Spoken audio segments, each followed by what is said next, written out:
ಒಂದು ಊರಲ್ಲಿ ಒಬ್ಬ ಥರ್ಡ್ ಕ್ಲಾಸ್ ವ್ಯಕ್ತಿ ಇರ್ತಾನೆ. ಅವ್ನು ಯಾವತ್ತೂ ದುಡಿಮೆನೆ ಮಾಡೋದಿಲ್ಲ, ಬರೀ ಅವ್ರ ತಲೆ ಹೊಡಿ, ಅಲ್ಲಿ ಸುಲಿಗೆ ಮಾಡು, ಇವ್ರಿಗೆ ಜಗಳ ತಂದು ಹಾಕು ಅಂತ ಬರೀ ಜನಗಳ ಮೇಲೆ ದೌರ್ಜನ್ಯ ಮಾಡ್ಕೊಂಡೇ ಬದುಕ್ತಿರ್ತಾನೆ. ಆದ್ರೆ ಒಂದ್ ದಿವಸ ಅವನಿಗೂ ಕೂಡ ವಯಸ್ಸಾಗುತ್ತೆ, ಒಂದಷ್ಟು ಕಾಯಿಲೆಗಳು ಬರುತ್ತೆ, ಅವನು ಹಾಸಿಗೆ ಹಿಡಿತಾನೆ. ಸೊ ಊರಿನ ಜನ ಎಲ್ಲ ಅನ್ಕೊಂತಾರೆ ಇವನು ಹಾಸಿಗೆ ಹಿಡ್ದ, ಇನ್ಮೇಲಾದ್ರೂ ನಾವು ನೆಮ್ಮದಿಯಾಗಿರ್ಬೋದು ಅಂತ. ಸೊ ಆ ಹಾಸಿಗೆ ಹಿಡ್ದಿದ್ದಂತ ವ್ಯಕ್ತಿಯು ಕೂಡ ಒಂದ್ ದಿವಸ ಇಡೀ ಊರಿನ ಜನರನ್ನ ಕರೆದು ಹೇಳ್ತಾನಂತೆ, ನಾನ್ ನಿಮ್ಗೆ ಮೋಸ ಮಾಡಿದ್ದೀನಿ, ಹೊಡೆದಿದ್ದೀನಿ, ದೌರ್ಜನ್ಯ ಮಾಡಿದ್ದೀನಿ, ಅದ್ರ ಬಗ್ಗೆ ನನಗೆ ತುಂಬಾ ನೋವಿದೆ, ನನಗೆ ಇದಕ್ಕೆ ಪ್ರಾಯಶ್ಚಿತ ಆಗಲೇಬೇಕು. ಸೊ ಇಡೀ ಊರಿನ ಜನರು ನನಗೆ ಒಂದೊಂದು ಚಪ್ಪಲಿ ಏಟನ್ನ ಹೊಡೀರಿ ಅಂತ. ಊರಿನ ಜನ ಹೇಳ್ತಾರಂತೆ, ಅಯ್ಯೋ ಎಂತ ಮಾತು ಅಂತ ಆಡ್ತೀಯಾ, ನಾವು ನಿನ್ನನ್ನ ಕ್ಷಮಿಸಿದೀವಿ ಅಂತ. ಆದ್ರೆ ಆ ವ್ಯಕ್ತಿ ಅವರ ಮಾತನ್ನ ಕೇಳೋದೇ ಇಲ್ಲ.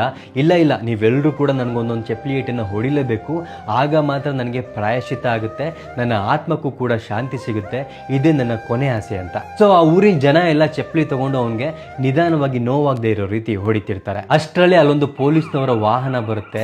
ಯಾಕಂದ್ರೆ ಹಾಸಿಗೆ ಹಿಡಿದಿದ್ದಂತ ಥರ್ಡ್ ಕ್ಲಾಸ್ ವ್ಯಕ್ತಿ ಮೊದಲೇ ಪೊಲೀಸ್ನವ್ರಿಗೆ ಫೋನ್ ಮಾಡಿ ಹೇಳಿರ್ತಾನೆ, ಈ ಊರಿನ ಜನ ಎಲ್ಲ ನನಗೆ ಚಪ್ಪಲಿ ತಗೊಂಡು ಹೊಡಿತಿದ್ದಾರೆ ಅಂತ. ಸೊ ಇದನ್ನ ನೋಡಿದಂತ ಪೊಲೀಸ್ನವರು ಅಲ್ಲಿ ಯಾರ್ಯಾರ ಕೈಲಿ ಚಪ್ಪಲಿ ಇತ್ತೋ ಅವ್ರೆಲ್ಲರನ್ನು ಕೂಡ ಅರೆಸ್ಟ್ ಮಾಡಿ ಕರ್ಕೊಂಡು ಹೋಗ್ತಾರಂತೆ. ಸೊ ಇದೇ ರೀತಿ ನಮ್ಮೆಲ್ಲರ ಜೀವನದಲ್ಲೂ ಕೂಡ ಕೆಲವು ಥರ್ಡ್ ಕ್ಲಾಸ್ ವ್ಯಕ್ತಿಗಳು ನಮ್ಗೆ ಜೀವನ ಪೂರ್ತಿ ಕಾಟ ಕೊಟ್ಟಿರ್ತಾರೆ. ಅವರು ಸಾಯೋ ಸಮಯ ಬಂದ್ರೂ ಕೂಡ ಕೆಲವೊಂದ್ಸತಿ ಅವರ ಬುದ್ಧಿ ಬದಲಾಗೋದಿಲ್ಲ.